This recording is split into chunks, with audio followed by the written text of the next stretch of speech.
Good afternoon, everyone. I want to welcome you to our November 2022 town meeting. It's good to see all of you here today, and I'm thankful that we can meet here in person, and I just am awed by the beauty of this fall. And as I walk around enjoying the leaves that are still on the trees, the goldenness around us, it's a reminder that the sunshine lives on within the leaves. And I think about how that also creates a sense of being loved. And so today I was thinking about the scripture from Psalm 118, "Give thanks to the Lord, for he is good. His faithfulness endures forever." A little down in that same psalm, we have, "This is the day that the Lord has made. Let us rejoice and be glad in it." And we do have a lot to be thankful for, or at least I do. And so today I'm going to ask the question, what will be on your November gratitude list? It's November 1. It's time to start making that list, because that also builds resiliency within our own lives. And so with that thought, let's pray. Our good and gracious God, we give you thanks for this day. Thank you for your goodness and your mercy that guide us. Lord, thank you that your faithful love endures forever. And Lord, today in this town meeting, we want to give gratitude for you and for your guidance in the past months. And we ask that as we go into the future, that you would just continue to guide us. Give us your direction, that we might be the kind of neighbors that show love to one another. And that, Lord, in these challenging times, that we would hold hope for one another. Lord, bless our meeting today, I ask in Christ's name. Amen.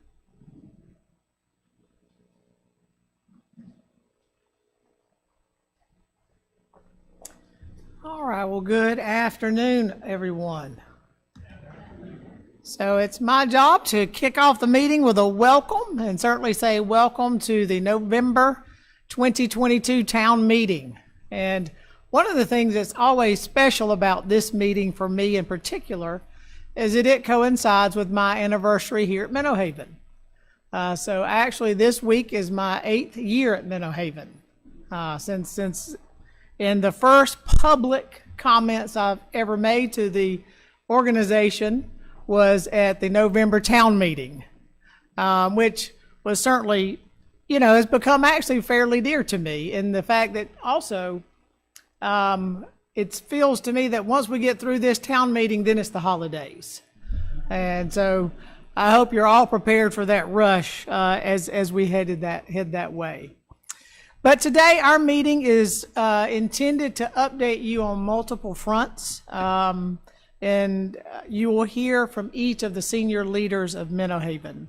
And specifically, you'll hear from Elisa Miller, our CFO, and she will give you some context on the current financial condition of Menno Haven, as well as the economical factors that were behind the 2023 rate increases. And then I'm going to come and talk a little bit about where Menno Haven is, sort of a state of the union for Menno Haven, as well as a little context on rate increases, as well as our strategic plan and the roadmap, the 5-year roadmap for our future, which we plan to present to the Menno Haven board in November. So with that, we will kick it off, and I will invite up my actual better half, Suzette, to come up and give you an update on the Menno Haven Auxiliary, and I will see you again here shortly. Thank you, Hugh. Isn't it a beautiful fall? I have been enjoying the flowers, and we've got 70s the first week of fall. I was like, wow, we're going to sit outside every night this week. So I hope you guys get some time to enjoy the weather and all of the beauty as well. I wanted to give an update on the Menno Haven Auxiliary. And a couple of exciting things to update. If you were not able to attend, we recently had a ribbon cutting for our new treasure chest area. And while we've been open to you, that was kind of our grand reopening to the public. So that was something the ladies have done an incredible job with that space. And thanks to your continued donations, shopping, talking about what's going on in there, our treasure chest had, to my knowledge, the most successful month we've ever had. We did approximately 6,000, a little over, which is somewhere between $3,000 more than we do in a month. So if y'all keep that up, we're going to have all kinds of things to give to Menno Haven. Thank you. Yes. And that's very exciting. And while we were at the ribbon cutting, I recognize that I failed to point out that if you go to the treasure chest and you're looking at the front door, if you go around that corner to the left to go make your donation spot in the back, there's a tree on that corner. And that tree has a lovely plaque that acknowledges the ladies that were involved with the vision to start the treasure chest. So if you have time and as that tree grows, that's just something we wanted to join with volunteers. We know how important trees and green spaces are for Menno Haven, and that's always a nice way to acknowledge people's contribution. So that's something that we participated in to just acknowledge their vision to really make a difference at Menno Haven through the treasure chest. And I have also been asked by a treasure chest volunteer to just remind everybody that now we have the paving done and our lines are drawn in. So when you donate, donations are open for Thursdays from 9 to 3, I believe it is. And you can go around the back. There's a covered area. There's a doorbell. If somebody's not right there at the door, just ring that and they will let you in the back and take your donations. So thank you again for your continued support through that in the many areas of Menno Haven, the gift shops and the fundraisers. And the tea, the fall tea, was a lot of fun. I know a lot of you ladies and gentlemen were there, and it was just a fun day. I love that we have a great time and don't take ourselves too seriously. So that was a good fundraiser as well for the auxiliary. So thank you to all of those that supported. And I did want to update you that we are currently at the time of year when, as an auxiliary board, we are reviewing the project requests from staff. And so far, we've had between about $85,000 and $95,000 worth of requests. And the board will have to process that as a group. But we had a preliminary meeting at our last board meeting, and we do feel like, due to the continued support of all of you guys, we think we're going to be able to manage funding the majority of the requests. So we're very excited to be getting back up to the levels we were pre-COVID. So that's an exciting thing that'll be coming up as well. And once we get those projects approved, then we'll do an update at our next meeting and let you know how those are going. So some really fun things. Chuck's going to talk about an opportunity we're going to have to partner with him. So some really fun and exciting things that are really going to touch residents have come through as project requests this year. We're excited to be a part of it. And then I did want to remind you, we do have a couple of fundraisers coming up this fall that are open now through November the 21st. And these are orders. We're doing our annual cookie dough and coffee order through the butcher shop, 7 varieties of cookies. So you can definitely expand your waistline and give money to the auxiliary by buying cookies, or you can do like Hugh and I, we're going to buy coffee and you can donate the cookie dough. If you donate, it's going to start with our healthcare areas and our personal care. And if we have enough support, we will also be a good neighbor to other senior communities in the area, and they'll know that that donation came from Menno Haven and Menno Haven residents. So that's one way you can join with us. And again, that's open from now through November 21st. And the cookie dough will be delivered in this building the afternoon of December 8th. So if you're interested, please make sure you check that out. And then we also have our annual script gift card sale. So you guys are always so generous to support us through this. For every card sold, we get a various percentage based on how the merchant responds. So it's a great thing to consider for Christmas if it's something that you do as gift cards. That again will be open from now through November 21st. And some people, I know Hugh and I at times have done things like budgeted, how much are we going to spend in groceries? And we might buy a few $100s worth of gift cards at Giant or something, and then we can use it throughout the year. There are all kind of ways you can support in that if you're interested. And we do get a portion of that. That's another one of our fundraisers. And those will be delivered on December the 9th. So we'll have those in time for you to get them in a card and mail them for Christmas gifts if that's something you're interested in. And as always, we just thank you so much for your continued support through the gift shops, the treasure chests, the hours that you volunteer, the fundraisers you attend, the donations you make. We appreciate all of the ways that you truly help us to brighten the life and lighten the load of those here at Menno Haven. So now I get to bring up Chuck Nelson, our development officer, who has some fun things to share. It's the bottom one, right? Yay. Okay, so thank you.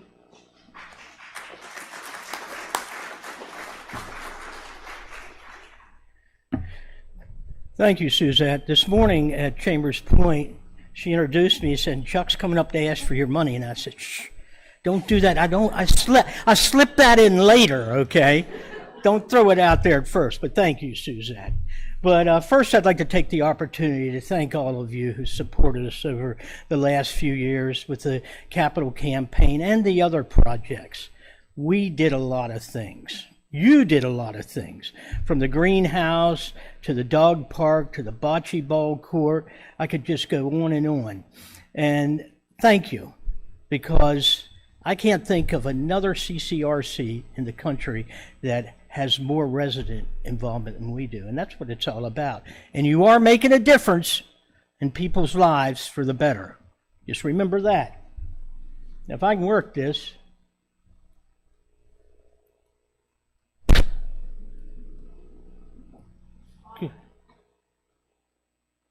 Yeah, it helps if it's on. Okay, let's see here.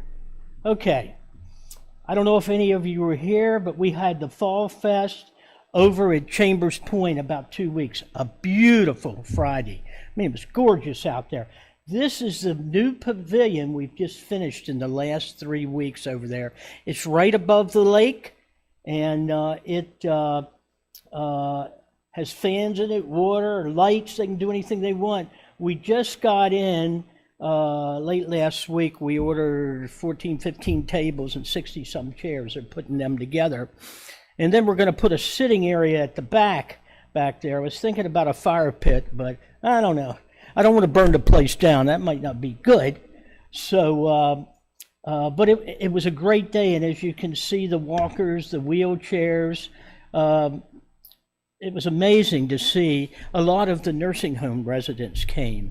And my mother-in-law, I came up there and she was on a hay ride wagon, and I'm thinking, how did she get up there? She's in a wheelchair. She's 96, and she had the most fun ever. I don't know how they got her down, but Hugh's a pilot, and he always told me, Chuck, I don't like to fly. He said, we can get up.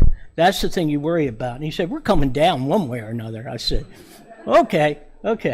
But, and it's called Jenny's Porch, after Genevieve Porter, Karen Porter's mother-in-law, who she lived over there, Jenny, for 10 years, and she loved to have people on her porch.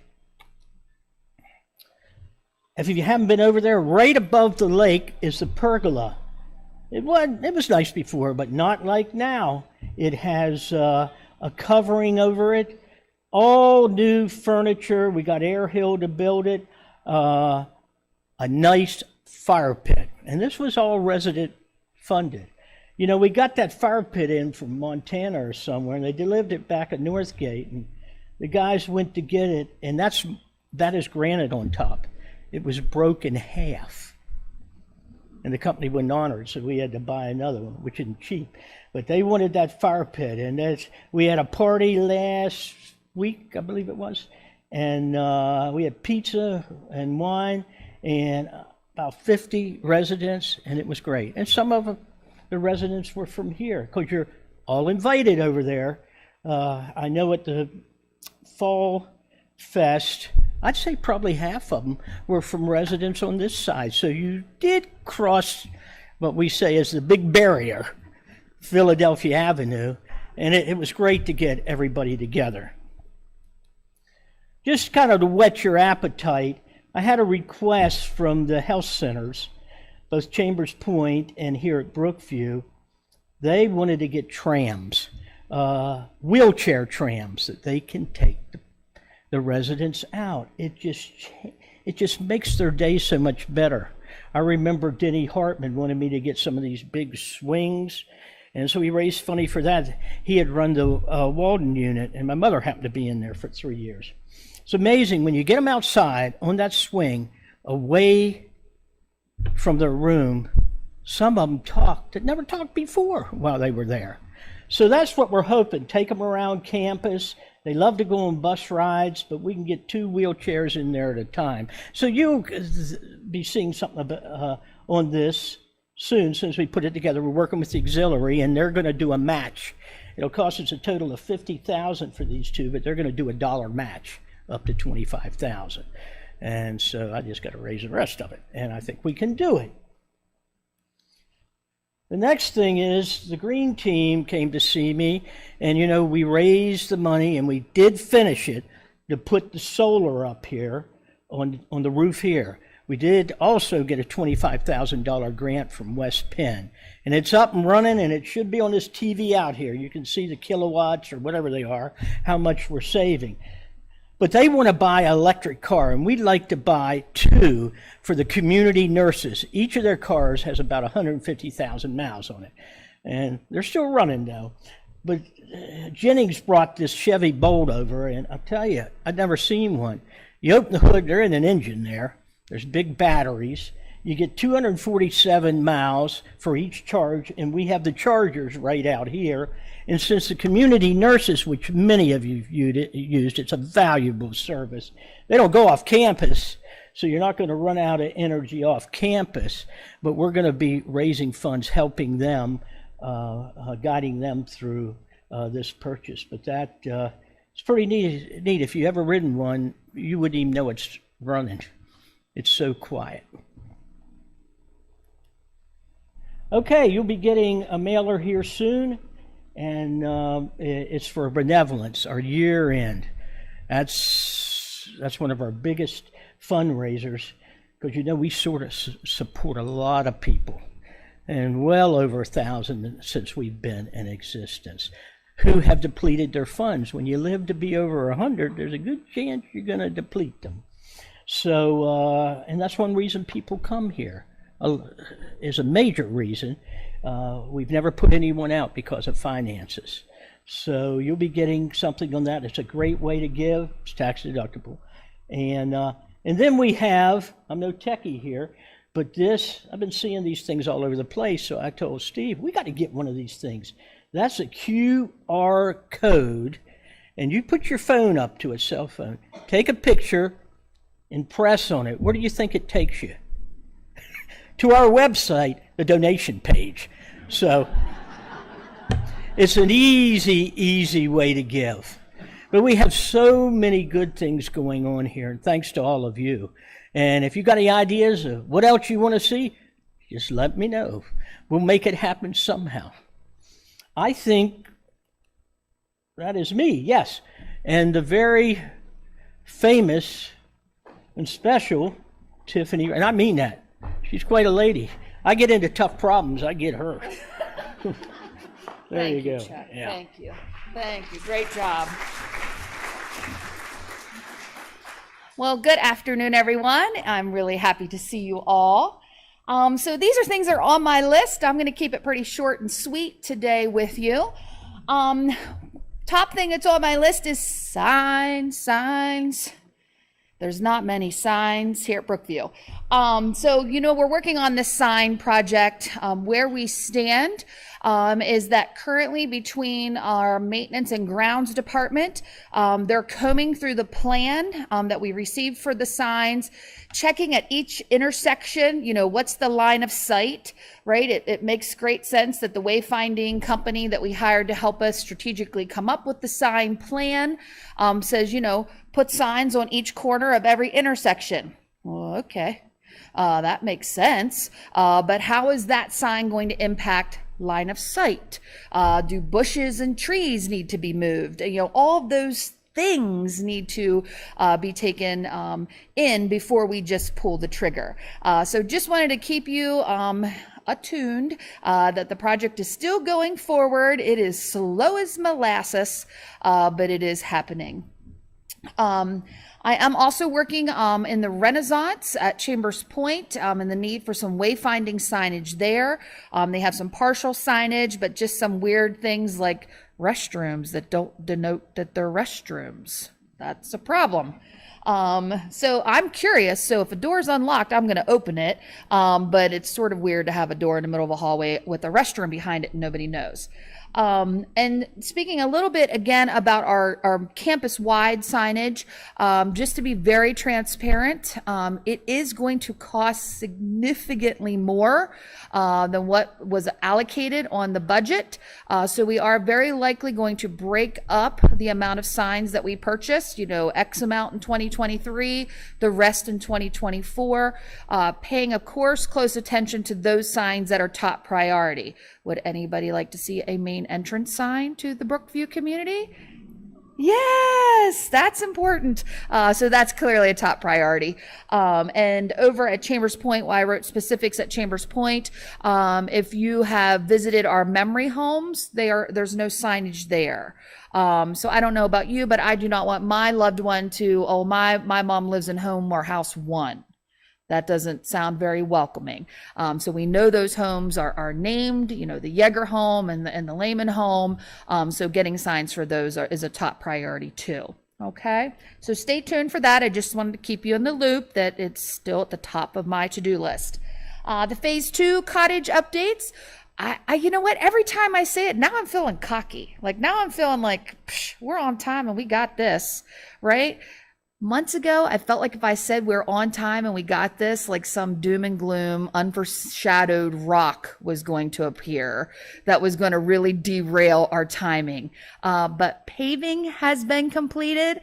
Everyone is still scheduled to move in by the end of the year.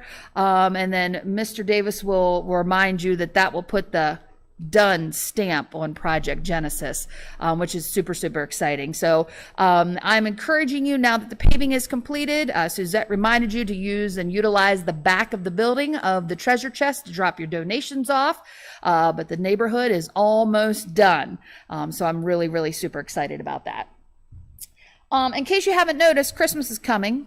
We just kind of blow right through Thanksgiving and then Christmas is here. But why I have this up there is number one, to talk about, we will be putting Christmas decorations out. I have my partner in crime, Amy Hawes.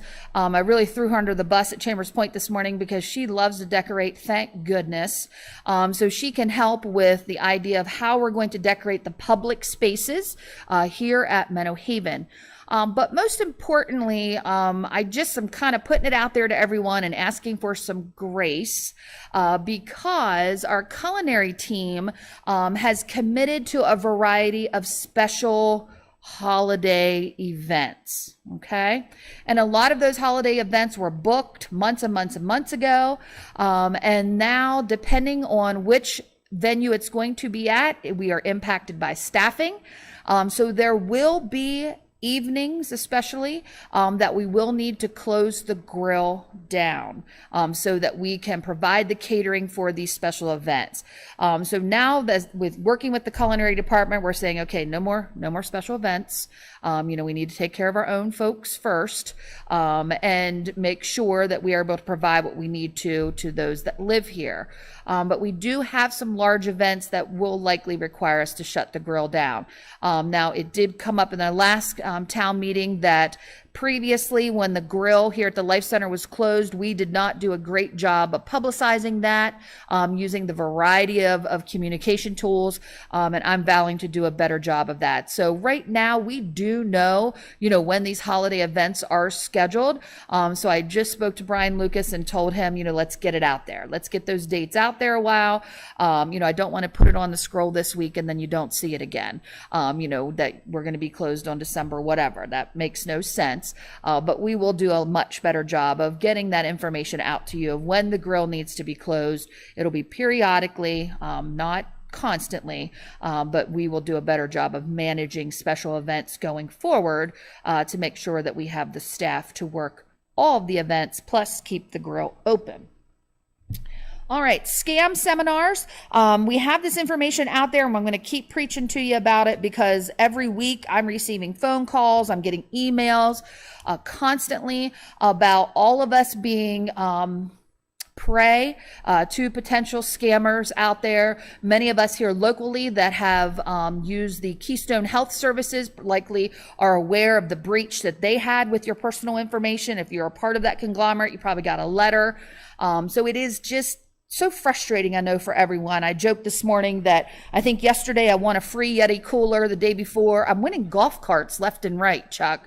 So if it's for real, I'll donate them to Menno Haven and help you out. Maybe we can tie a couple together and make a tram. But the scammers are just out there and they're relentless. So we're having a couple educational seminars sponsored by our Tech Ops group. The first one is really a scam prevention seminar, right? Things to look for, watch for, cues. And that's going to be on November the 9th at 2 p.m. right in this room. It will be televised. And then to follow up to that is if you have been scammed, what to do. All right. And that seminar will be on December the 5th at 2 p.m. also in this room. So just I'm going to keep that at the forefront of your minds because we know that is, just a lot of that going on out, and touching all of us on an almost daily basis, it seems. Last on my list is massage therapist. I joked this morning that the massage therapists are like unicorns. I hear they exist, but they're hard to catch. So many of you have reached out to me, have forwarded me information about maybe a massage therapist that you've come in contact with or you use outside of Menno Haven, or somebody's sister's cousin's brother that are interested in that. Please keep sending that information to me. I'm going to get one to stick soon. But please understand the massage is on my list. Getting a massage therapist is still on my list. All right, so I will keep you all abreast as soon as I get more information. And with that, I will turn it over to the ever popular Roger Bynes. Hey, look at that, you got to clap this guy. Yeah, good afternoon. Yeah, we were over at Chambers Point and she said that exact thing, and there was somebody in the back of the room like, it's like, really? I don't know. Oh, well. Well, thank you for that warm welcome. And I just wanted to tag on. I want to thank all of you for your support of the auxiliary and Chuck and his development team. The personal care homes and the healthcare centers are near and dear to my heart. And the things that you all provide for them, really does enhance quality of life. If we get those wheelchair trams, that's going to be a cool thing. And, I was touring some consultants around the community over the last couple days, and then they were very impressed, when we would go into one of the healthcare centers and, and show them the spa tubs that the auxiliary had funded for us. It's just really a great thing. So again, thank you to all of you who support those organizations. Just a couple things on my list today, not much. I think I like to come in front of you and talk about our 5-star ratings when they come out in our healthcare centers. And if you look across Brookview, the healthcare center, the Menno Haven Rehab Center, and our Chambers Point Healthcare Center, everything is very consistent right now. They are all rated at 4 stars overall. I believe the last time I was here, we had a couple that were in the 5-star range. And we didn't mess anything up for those to drop, but they have changed their calculations, the way that they measure things. It was at one time that if you had a 4-star staffing rating, that you would gain that additional star, but they are raising the bar in the midst of our workforce challenges that we're experiencing, that the only way we would get that additional star would be to raise our staffing rating to 5 stars. And that's challenging, in this environment in particular. But I feel pretty solid, in our results at this point, that we've been able to maintain 4-star staffing throughout this pandemic.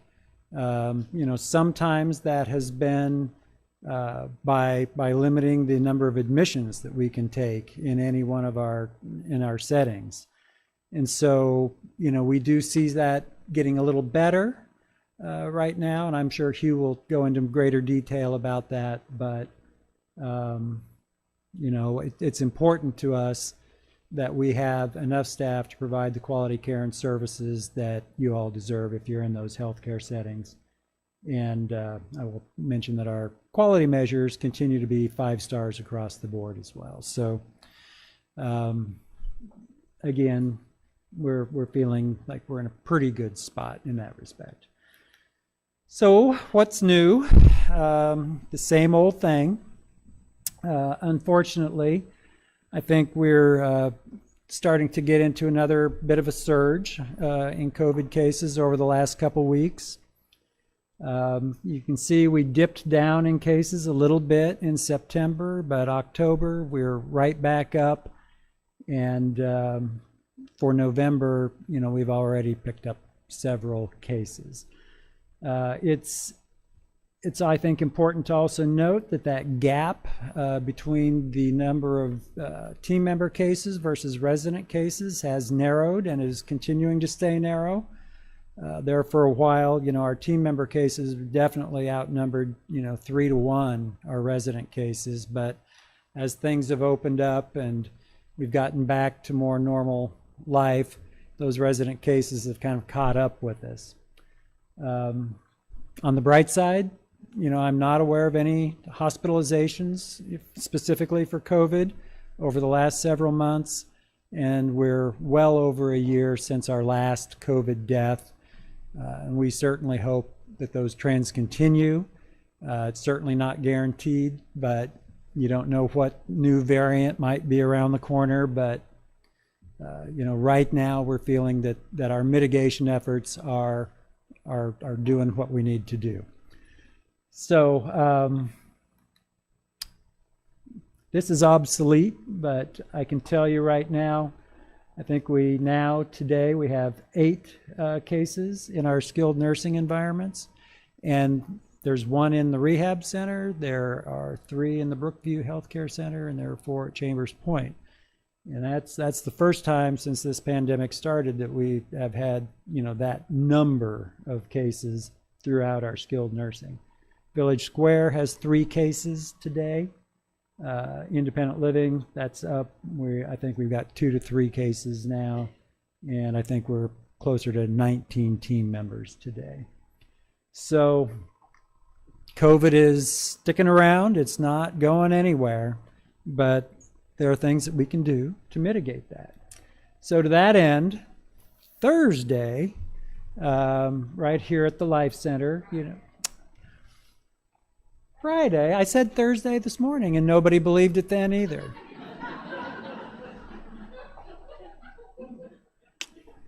Okay, I was hoping to do this Thursday.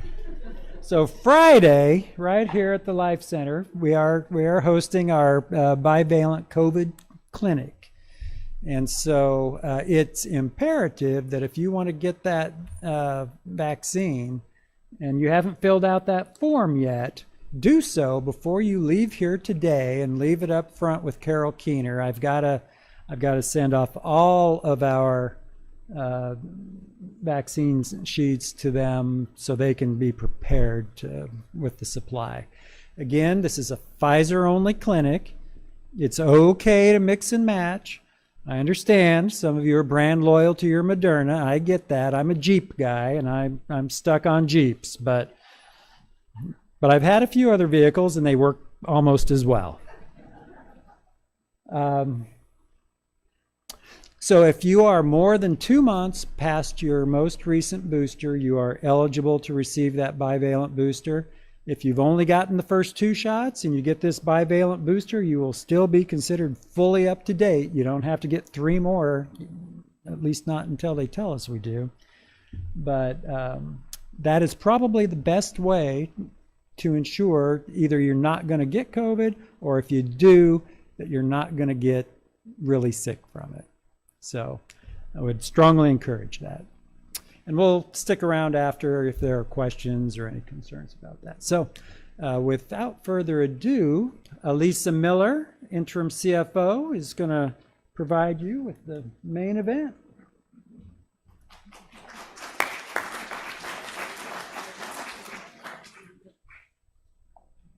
Thanks, Roger. Good afternoon, everyone. It's great to be here. It was great greeting some of you as you were arriving and to get a nice welcome. It's my first time meeting most of you, so it's been truly a pleasure to do that, and it's been my honor to be here for the last several months serving in this capacity.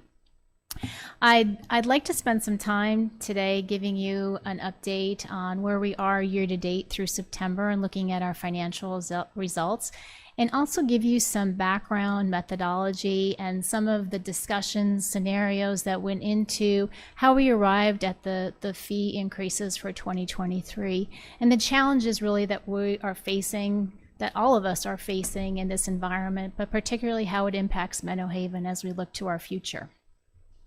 As I sat through the presentations today and looking at some of our work together, it occurred to me that you see right up there at the very bottom, live confidently.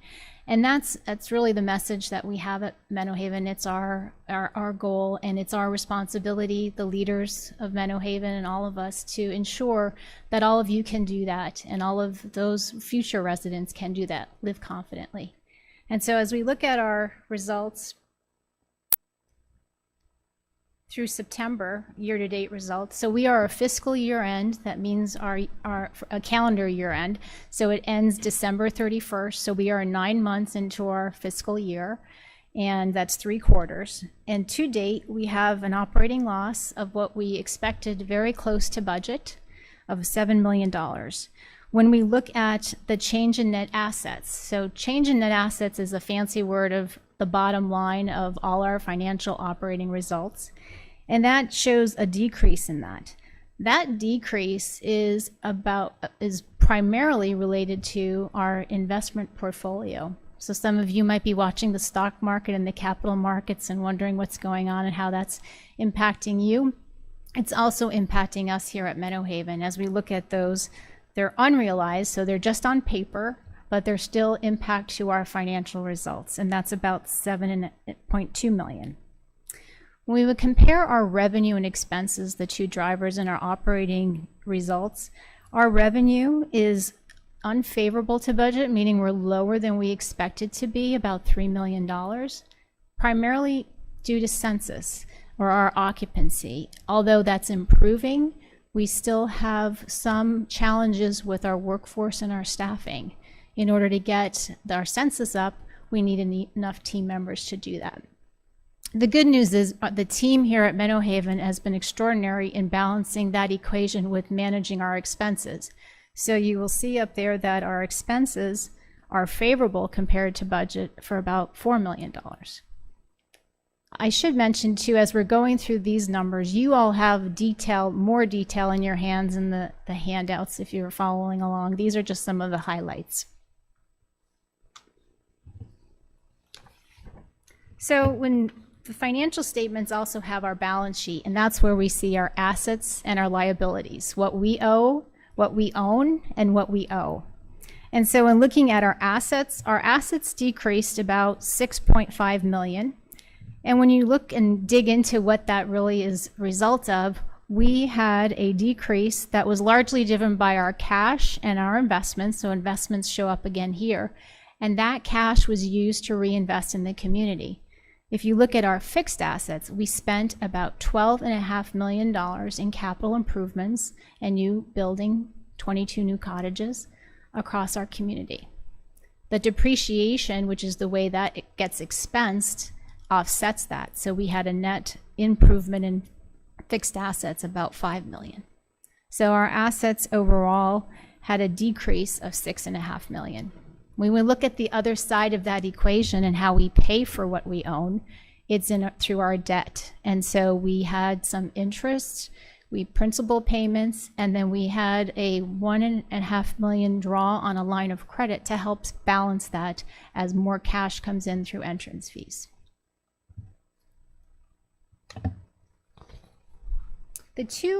The two measurements that we have for our investors and our banks, and that's widely used in our sector, debt service coverage ratio and days cash on hand. So there are two financial measurements that we need to adhere to, and we have covenants related to that, both of which we are meeting through September and expect to meet at the year end.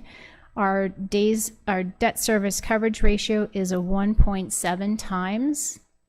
The covenant is a 1.2, so we are exceeding that.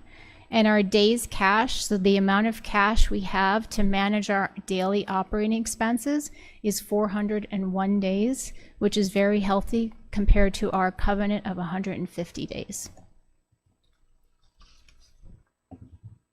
So moving into budget and the challenges in our environment right now that we are experiencing, and went into the many discussions at the leadership team as we arrived at some of the preliminary budget numbers that we looked at and what went into our decisions with the fee increases.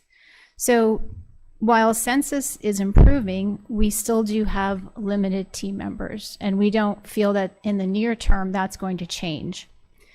That is influencing our revenue, and what makes up our components of revenue, some of the larger funds are coming from our government support. And although we are having an increase in our Medicare funding of 17.5%, that sounds like a lot, but that's the first increase we've had in 13 years.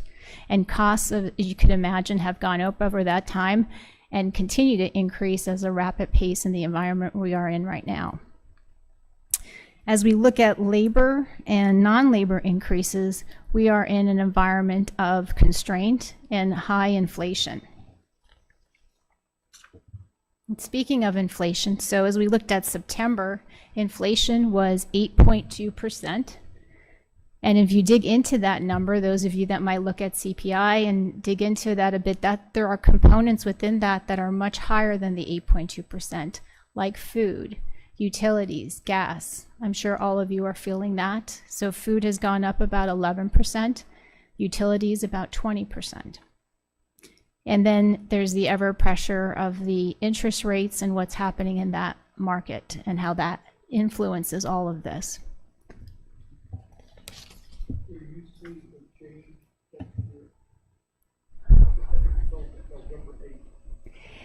Well, that's a very good question, my crystal ball.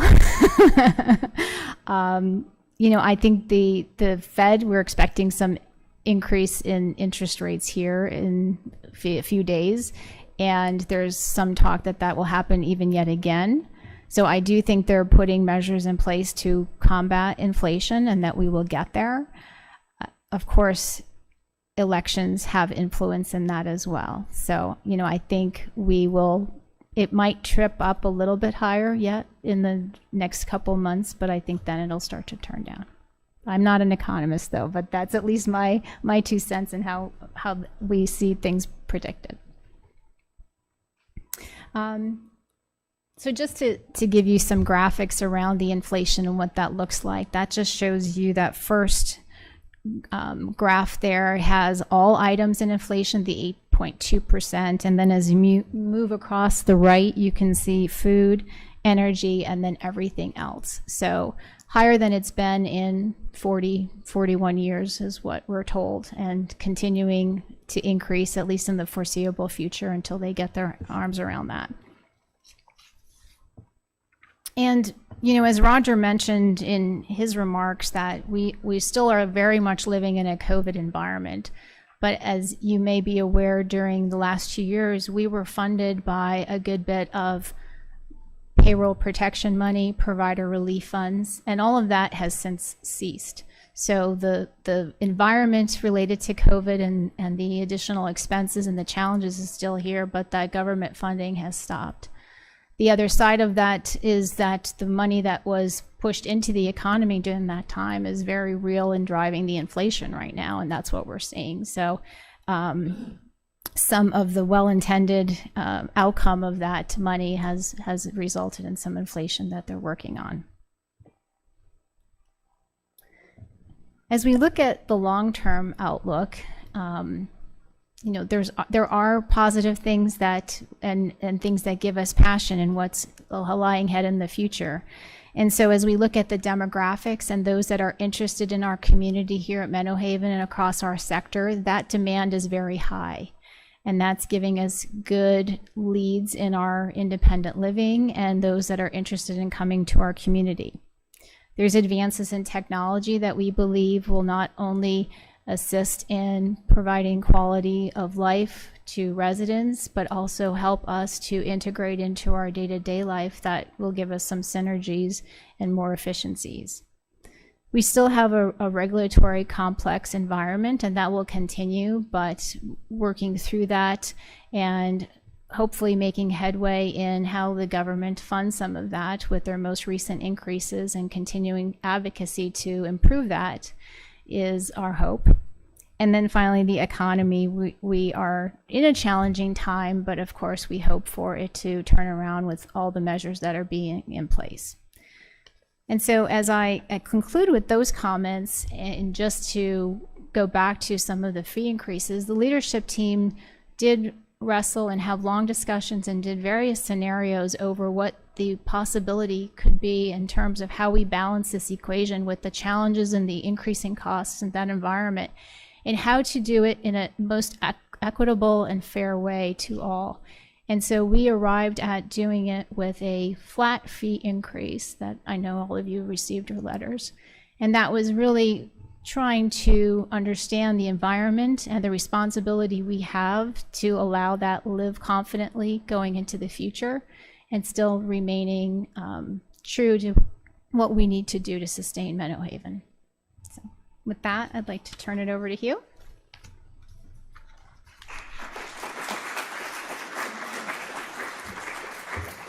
Thank you, Elisa. All right, I'm going to jump in and I like to do fancy things with my slides, but I love this picture. This is an October moon over Village Square, and it's been in a lot of our literature for years. And I just think it really, I don't know, there's always something about the October moon that I've just fallen in love with since moving here. It always gives me a sense of well-being somehow. So, all right, so I want to maybe first start with what I call the big picture and give you a little bit of a big picture update. And I think, again, you've probably already heard this and what's been presented today, but I'll give just a little bit of context. One thing we've not hit on is that our turnover is improving. And one of the goals that we set this year was to see our turnover get to 35% or better. My actual initial goal was 30%, but as we ran some of the numbers, that probably was not realistic. And so we went back to 35. And I think, gosh, during the throes of the pandemic, we got well over 60% in turnover. And today, at the end of September, we're actually just, I think, 35.2%. So that is the best we've been in over 2 years. So that's not necessarily where we want to be. At the best of times, we'd love to be at 25%. That really has been a gold standard in my career within this sector. But today, 35% we're happy to have. Otherwise, census is growing. We've seen year-over-year census increase, which is very positive for us. Our IL sales are very strong. I think we will have the strongest year on record. 2022 will go down for Menno Haven. Our cash position, and because of that, our cash position is stable. So when Lisa shares with you that 401 days cash on hand, that really is being managed through entrance fees and independent living sales. Otherwise, recruiting and inflation are difficult, and recruiting will continue to be difficult for us. And again, I think we saw this as an industry in the United States looking at the demographics. We've talked about this for several years. We hear this term called the birth dearth, and it appears about 2000 as I always get kickback over this, but we stopped having babies at the same rate that we did before. And so workforce is shrinking. The number of people needing care and services from a healthcare standpoint continues to grow and will continue to grow through 2050 or so. So again, from a demographic side, we've seen these difficulties coming. And I think the pandemic really punched a hole and accelerated that situation. So it is something we're going to deal with for some time. And again, as we will talk about it here in a little bit, I think we are hopeful for the future. But both inflation and recruiting are difficult for Menno Haven today. But otherwise, our budget performance is good, and our team has done a lot of things trying to manage that over the past year, because in this current environment, that could get out of hand very, very quickly. So very pleased with that. I wanted to touch a little bit on the rate increases and maybe talk a little bit about our process as a management team. And this has always been, when I talk about this meeting every year, right, this was my first introduction to Menno Haven, coming and talking about rate increases. And if you don't know, I will tell you, I don't think I've ever met a CEO that enjoys this conversation when it comes to running a nonprofit senior housing organization. But, as I can say, this is the largest increase in recent years. And certainly within my tenure being here at Menno Haven. But I will tell you that we are right within the mean of what we are hearing as far as rate increases across the country, right? So Menno Haven is not necessarily an outlier. And again, I know that doesn't make any of you feel better about the situation, but that is being driven by multiple factors that I think Elisa and others have laid out for you today. So what was our strategy? And just want to make sure you understand, it was basically to be budget neutral going into the future. Meaning we are not adding a lot of services, we aren't adding staff, right? We are taking our current operation in this current condition and moving it forward, understanding the impact of inflation and trying to balance the budget based on that, right? That is really how we get to that number. And actually, we're going to be about 200,000 to the negative with our costs. So we even with the rates we've done, we've not gotten back to budget neutral. Big driver of that is what we're going to need to do for raises for staff in the next year. And another piece of that is we did do quite a raise mid-year for a lot of the frontline team. All across Menno Haven. And then the last part is our methodology this year was a little bit different, right? We did a flat fee and we added the second person fee versus a percentage of a raise by cottage type. And why did we do that, right? That is atypical for normally how we tackle that. Couple of things. One really is for equity across all service fees during these inflationary times. So when you think about our service fees, if you're in a cottage, if you're in a Northgate apartment, a Renaissance apartment, or a villa, there's dramatic differences within those fees. And when we take a fee-based or a percentage-based approach, right, we create more disparity between those fees. Because if we were to say an 8% raise, right, the fee at a villa is going to grow faster than a fee in a cottage, and a fee in a Northgate apartment is going to grow much faster than in a villa, right? So a flat fee approach allows us to keep the distance between them. And that really was our thinking in these times when we're having to do higher than normal rate raises, trying to keep them as equitable as possible across the entire community. Now, that may not answer or make anyone happy, but that is at least from my seat on the bus and helping our team work through this. These were the major considerations. All right, so I am going to move into a few things let's see, I only have about 45 more minutes of material here. Oh, goodness. So let me, project branches, I'll hit this very quickly because there's some other things I want to do. Project branches is the potential partnership with Messiah Lifeways. A couple of things that are happening. We now have 2 joint board committees, a steering committee and a governance committee between each of the organization's boards that are evaluating certain aspects of this potential. And then we're having an off-cycle branches board meeting, meaning the Menno Haven board meets every other month, and they're now meeting monthly. And in the non-typical month, they get a report from the steering and the governance committee about the progress being made, and allows them opportunity to make sure they stay involved and are available for decision-making should it be there. From a staff performance, we've been working on a pro forma, meaning a projected financial for each organization so that we can each look at each other and make sure we both believe we're financially stable. And if we decide to partner in something, we believe that we're all okay to do that. We're also doing an operational assessment that is twofold. One, to help us think about how could we partner together and are there service lines that we could share in partnership. 2, in the idea of these inflationary times, how can Menno Haven look at its operation and do things more effectively and efficiently? And are there ways that we can do things better to trim our own costs in the forward years? So that is happening right now. They're actually on site. And then the senior teams, Messiah senior team came here and toured Menno Haven for a day, and we're going up to spend a day with them on December 12th. Otherwise, our director of team services is going out on maternity leave next week, and their vice president of human resources is going to be available and support our team during our director's absence. And we are also working on a potential to recruit a CFO and share of that CFO, and that work is continuing.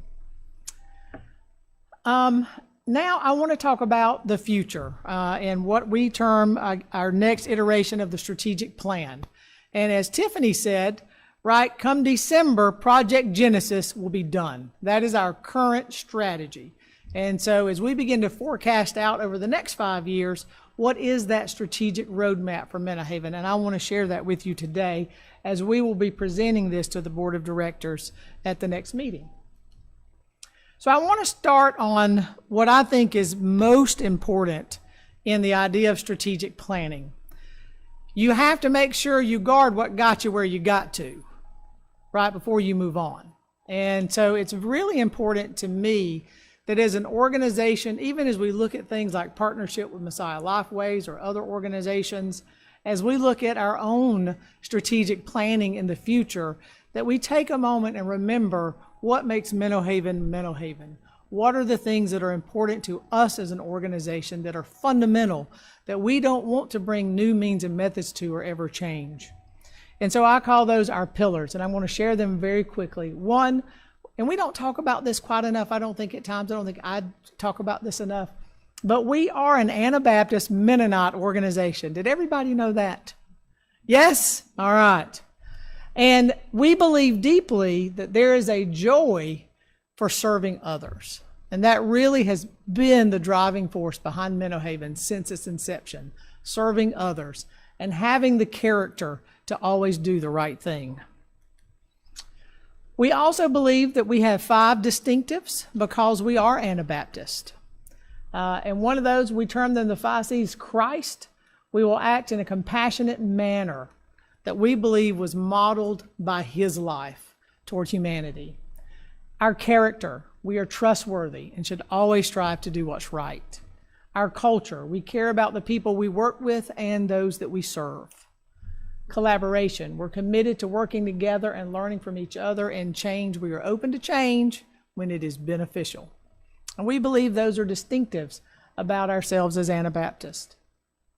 And then lastly, our mission, vision, and values. Right? We believe that we are a mission-driven organization, and that has to be a part of us going into the future. Now, but if we want to take a moment and look forward 5 years, psych, we got to actually go back just for a moment again. It's important that we think about when we build forward, we build on the current foundation. The last iteration, Project Genesis, right, it was built on the mission, vision, values of the organization. And as Tiffany said, it is done. And you can look at it and see all the fun little dots on the map of the things that happened during Project Genesis. But the most important part of that, and I'm doing this to re-emphasize the first part of the pillars. Everything we did, right, was to create an environment for life, was to create an environment for the dignity of those that we serve.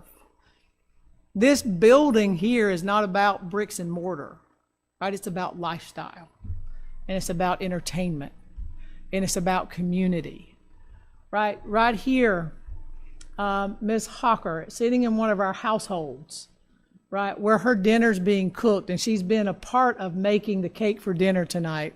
She's actually licking the bowl of the chocolate cake, right? That is a beautiful picture of some of the things that we're trying to accomplish in that environment from the household model. So I think those things, not losing those, are extremely important.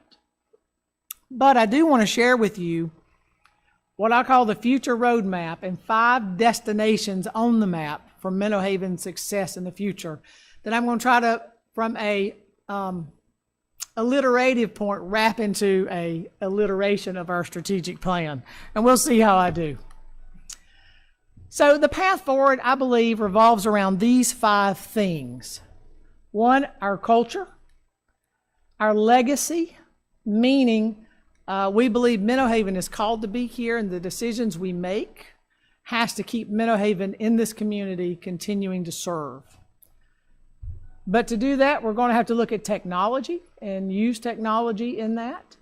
The other piece of this is value, and making sure that what we offer is in line with what the consumer wants. And then modernization, meaning modernization of the campus and continuing to modernize the campus. So I'm going to wrap this in with a beginning statement of, we had Project Genesis. Our next iteration is going to be Operation Bloom. Now, where did that come from? How many of you have heard the moniker, bloom where you're planted? Right? I think that really goes back to our spiritual roots and the belief that no matter what you face in life, with the right attitude and the right faith, you can prosper or thrive in an environment. And I know I come before you because it's my job to do this and talk about demographics and inflation and workforce and all those problems, right, that face an organization like Menno Haven. But I also believe that God put us in this community for a reason, and that reason is to serve people. And so based on that, I believe that Menno Haven's future is here to prosper in this community. And so Operation Bloom is about positioning us, even in what all the prognosticators would say are difficult times, to thrive and prosper going into the future. So what does that look like? So this is the Baptist preacher in me coming out, right? We were taught to alliterate things so people remember. So BLOOM, Bloom, building culture, creating legacy, organizational technologies, opportunities for inclusion, and M, master planning. And I'm going to run through these fairly quickly. So destination 1 is building culture. We want to build a culture that is outstanding. We will build an outstanding culture that grows, supports, and retains a dynamic team to consistently deliver a world-class experience. That has 3 major pieces that over the next 5 years we will continue to develop initiatives under each of these headers. But 1 is recruiting, right? We need a strong talent pipeline. 2 is retention. When we get them, we need to keep them. And then 3 is what I call hospitality-based service, continuing with our yes, I can attitude. Roger talked about consultants, and I'm really proud of this. So we do have a group in that works within our sector, and they told me 2 things that I thought was really impressive and made me proud of our community. Number 1, this is one of the best, well-maintained CCRCs they've been in.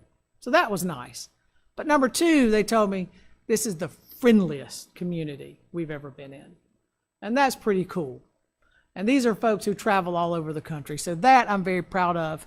But we want to make sure we keep that and we continue that legacy here at Menno Haven and build upon it. Destination 2 is ensuring the future through growth and stewardship. And again, I want to make sure I'm very careful to say growth doesn't necessarily mean bigger, right? Growth can happen in lots of ways, diversifying our service lines, growing in our ability for knowledge, or upskilling our team, right? Helping people go back to college, right? There's lots of things we can do, right, to grow. But we term this in the Bloom vernacular as legacy. We will build upon Menno Haven's legacy, ensuring its future through the pursuit of growth opportunities and faithful stewardship of resources. And this really goes, the growth side of this is looking at scale through partnerships, so things like we're talking about with Messiah Lifeways. We believe we need to continue expanding our IL, and we need to look at other new possible service lines, possibly something like hospice or home health. We also need to continue to grow in our ability to be good stewards, looking at mean methodology, finding operational efficiencies. That's why we have the group here this week. And then right-sizing our services, making sure that we aren't trying to, see, this is one where efficiency may cause us to shrink some things, right? Making sure that we don't have too many healthcare beds for the community when the government resources don't support them, in line with the population, our IL population of the people that buy in, right? So those are some things we've got to work through as an organization in the coming years. Destination 3 is technology integration. See how I worked that into the slide? Can't tell you how long it took me to program that. Now, actually, the thing does it on its own. I wish I could take credit. We call this organizational technology. We will optimize current technologies and develop infrastructure designed to provide opportunities to enhance resident experiences and augment team effectiveness. And this really is in two venues. One, creating a strategic framework so that we can look at technology that supports the staff, as well as technology that enhances resident experience. So we believe in the coming years, based on demographics and workforce, right, we're going to need technology in both of those areas. And hence, we've got to increase our sophistication to be able to integrate those well. Sustainability. We believe this is very important to our residents, and as well as our corporate missional responsibility to the community. So we want to reduce our organizational environmental impact, specifically energy conservation, reducing resource utilization and waste reduction. And then destination 4, adding resident value, creating programs and support that residents need and want going into the future. So we call this opportunities for inclusion. We will develop and nurture a culture of community connection, outreach, and inclusion by increasing access to support services that enhance quality of life. And that looks, we are talking about person-centered wellness, purposeful enrichment. We would like to become a center of excellence for dementia and Parkinson's care. And I missed that and, because that's actually supposed to be and person-centered care. Those three, looking at alternate models for healthcare delivery, and as well as transition support for residents that we call domestics. Those who are no longer out coming to meetings like this, but aren't ready to move through the continuum, and they're not thriving at home. We believe there's more we can do to support that group of people. All right, and then the last one, destination 5, we call campus modernization. We want to continue to modernize Menno Haven. So that really comes to master planning. We will initiate an updated master plan to revitalize the community to ensure that all residents can live with confidence and dignity. Now, when I speak to a lot of residents and they ask me about strategic plans, right, most of the time they're thinking of master planning, right? The buildings, the grounds, those things. But it's very important before we get to master planning that we really have a vision for the future so that we are looking at all of those things before we actually go redoing environment. So that's why this year we've taken a lot of time to try to make sure these statements are right and these priorities that we believe are important for the future are right. But we are looking at doing master planning, specifically at Chambers Point. There is a Northgate Phase 2 plan, and we're not sure what that looks like or what the timing is, but we need to revisit that. We also believe that we need to look at a way to create more personal care apartments. We have 35 apartments on this campus today with a waiting list over 20 as I sit here. So we believe that the market is beginning to tell us that people want apartments, not rooms. So we've got to think about how we master plan that. And then continue Cottage, Manor, and Village Square modernization, which certainly could mean apartments and lots of different things. But master planning will begin to address these things in the first quarter of next year. And that is Operation Bloom, BLOOM. And that really is where I'm at. We're only 11 minutes over. So see, I said 45 and I got it done in 15. Huh? All right, so we want to be open to your questions, comments, and then we will wrap up today's time together. And I think I have some co-conspirators out there with microphones to help.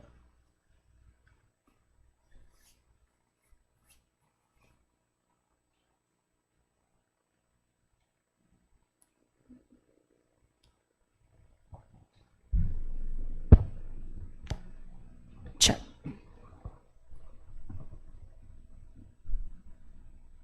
Who's going to be brave? Everybody just wants to go. Boom. Job well done. Well, if there are no comments or questions, certainly myself, Lisa, Tiffany, Suzette, Chuck, Roger, we will all be around. If you've got questions about anything that's been presented today, we'll certainly be glad to talk with you one-on-one. I know sometimes people don't like asking some of these questions in the group, so we'll go with that. Thank you. Oh, we have a question. Not a question, it's a request for everyone in this room to vote. Either already voted for the mail-in, or they will go next week in person and cast a vote. I don't care what purpose or party, but they should vote. The request Don? is to invite you all to remember to go vote next Tuesday, November the 8th. He's got a mask on that says vote. He's rocking the vote. All right, thank you. Thanks, everyone. Enjoy your day.